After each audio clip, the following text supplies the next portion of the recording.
Kort fortalt handler differentialregning om at finde en funktions væksthastighed på forskellige punkter på grafen, og man vil finde ændringen i væksten. Man ønsker at finde grafens hældning i præcist et punkt, og det kan man gøre ved hjælp af en tangent. Forskellen på en tangent og en sekant er, at sekanten den krydser grafen 2 gange, som her, og en tangent den krydser grafen 1 gang. Sådan der. Hvis en funktion er differentiabel, skal man kunne differentiere alle punkterne. Det betyder, at man skal have mulighed for at kunne tegne en tangent til det punkt på grafen for funktionen, hvilket som helst sted. Altså, der må ikke være et knæk på grafen. Dette kan ses som i dette eksempel. Og modsat i dette eksempel er den ikke differentiabel, da den lider knæk i dette punkt.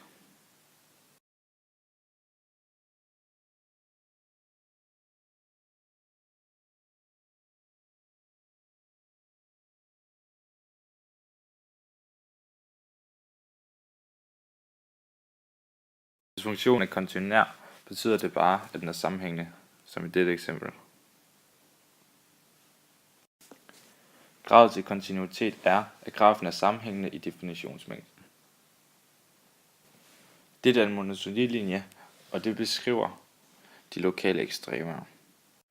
De lokale ekstremer kan findes her, her, her og hernede.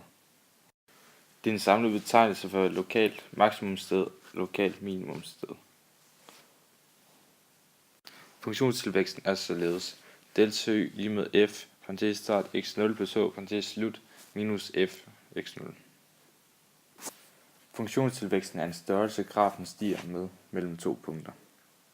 Og nu til et konkret eksempel. Jeg vil gå ud fra den differentierede funktion 4x i tredje plus 6x i anden minus 22x minus 12.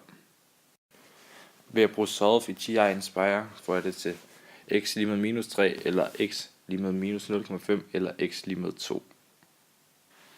Da minus 3, minus 0,5 og 2 er de steder, hvor der er mulighed for lokale ekstremer, så kan man finde ud af, hvornår f er aftagende, og hvornår f er voksende. Man kan også finde ud af monotoniforholdene ved at tegne grafen. Som man kan se, så er f aftagende intervallet fra minus uendelig til minus 3. Og den er voksende i intervallet fra minus 3 til minus 0,5. Og den er aftagende fra minus 0,5 til 2. Og den er voksende i intervallet til 2 til uendelig. Optimering går kort og godt ud på at gøre noget så stort som muligt eller så småt som muligt. Man kan relatere til at maksimere eller minimere en funktion. Det kan fx bruges, hvis der er et firma, der vil have en dåse eller en kasse til at være så stor som muligt. Og derfor vil man gerne finde det maksimere en funktion. Der er 5 trin, når man skal prøve at finde et minimum eller maksimum, altså optimering. Først at finde funktionen. Dernæst at finde den differentierede funktion. Og derefter at finde den differentierede funktion lige med 0. Når man har gjort det, så har man muligvis fundet det ønskede maksimum eller minimum. Og man laver så et argument for konklusion ved at lave en monotonilinje. Og når man har gjort det, så konkluderer man med ord.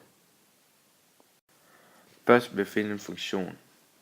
Jeg laver et nyt punkt, som hedder d, og jeg vil bruge Pythagoras sætning til at finde CD. Da halvdelen af 8 er 4, og CB er 5 km, så må det være 4 i anden plus CD i anden lige med 5 i anden. Og det kan man omformulere til 5 i anden minus 4 i anden lige med CD i anden. Og da 5 i anden minus 4 i anden giver 9, og kvadratrunden 9 er lige med 3, så er CD 3 km. Jeg kan nu sige, at CP, som er det øverste stykke, er 3 minus CP. Nu vil jeg finde ud af, hvad AP er for en værdi. Og igen bruger jeg Pythagoras sætning, og så siger 4 i anden plus PD i anden lige med AP i anden. Da PD i anden er det samme som 3 minus CP i anden, så kan man skrive det således. Og nu kan man isolere AP i anden til AP, og det bliver således kvadratrod 4 i anden plus parentes start 3 minus CP i anden. Parentes slut. I stedet for CP skriver jeg nu x. Jeg kan nu skrive funktionsskriften op for fx, og det er 2 gange kvadratrod 4 i anden plus 3, parentes start 3 minus x i anden, parentes slut, plus x. Jeg bruger nu ti-egen-spejer til at differentiere den. Og derefter så solver jeg den i ti-egen-spejer, og det giver 0,69 som x-værdi. Nu skal jeg undersøge, om den virkelig er mindst ved 0,69. Da f-mærke 0 giver lige med minus 0,2, og da f-mærke er 1 er lige med 0,11, så går pilen nedad her, og så går pilen opad, og det er et udtryk for, at det er mindste værdien. Dermed er den 0,69 km som mindste værdi. Da jeg har fundet CP, så er vi nu ved at finde PA og PB. Det kan jeg gøre ved hjælp af Pythagoras sætning igen. I stedet for x, så nu skriver jeg 0,69 ind i stedet for. Så parentes start 3 minus 0,69, parentes slut i anden plus 4 i anden lige med 21,3. Når man tager kvadratrunden af 21,3, så bliver det 4,6. Og da der er to rørlængder af samme længde, så kan man gange det med 2, og dermed må det være 0,69, som var CP, og så var der PA og PB ved 4,6, og det giver så alt 9,93 km. Opgave 1 i 2b går ud på at tegne grafen for Vx. Det bruger ti-egen-spejer til, så jeg sætter funktionen ind i ti-egen. Her er grafen så. For at finde V-mærke er 6 og V-mærke er 10, så skal jeg først differentiere den, og det gør jeg ti-egen-spejer. Og resultatet er så minus 0,04 gange x i tredje plus 0,96 gange x i anden plus 2 gange x minus 63. Jeg sætter så 6 ind på alle x'ernes plads, og det giver minus 25,08. Da 6 er et udtryk for timer, så betyder det, at der er gået 6 timer. Og det, på det nuværende tidspunkt, lige det tidspunkt, der er den faldet med minus 25,08 kubikmeter i timen. Det er det, den falder med lige det tidspunkt. Samme fremgangsmåde i V-mærke er 10, som giver 13, og det betyder, at den så lige det tidspunkt, der stiger med 13 kubikmeter i timen. Og det er så efter 10 timer.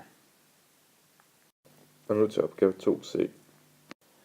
Jeg finder først ud af funktionsforskriften.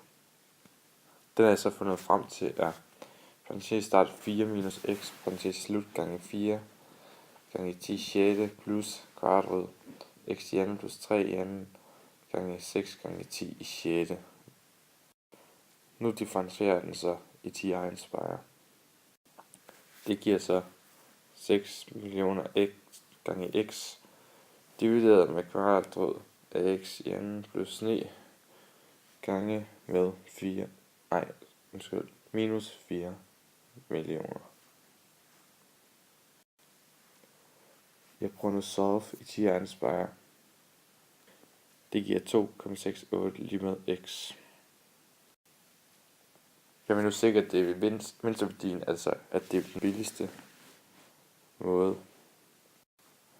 Og derfor tegner jeg en monotoni linje. Ligesom i opgave 2a, så er den aftagende før 2,68 og voksende derefter, og derfor må det laveste punkt være x lige med 2,68. Da jeg lige har fundet ud af, hvad mindsteværdien er, så kan jeg sætte 2,68 ind på min funktionsplads i x'erne.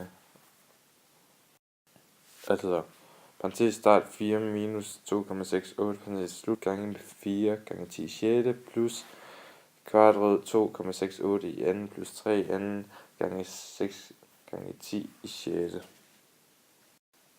Og f er 2,68 lige med 2, giver lige med 2,94 gange 10 i 7. Og det er så den billigste eller laveste pris, der er.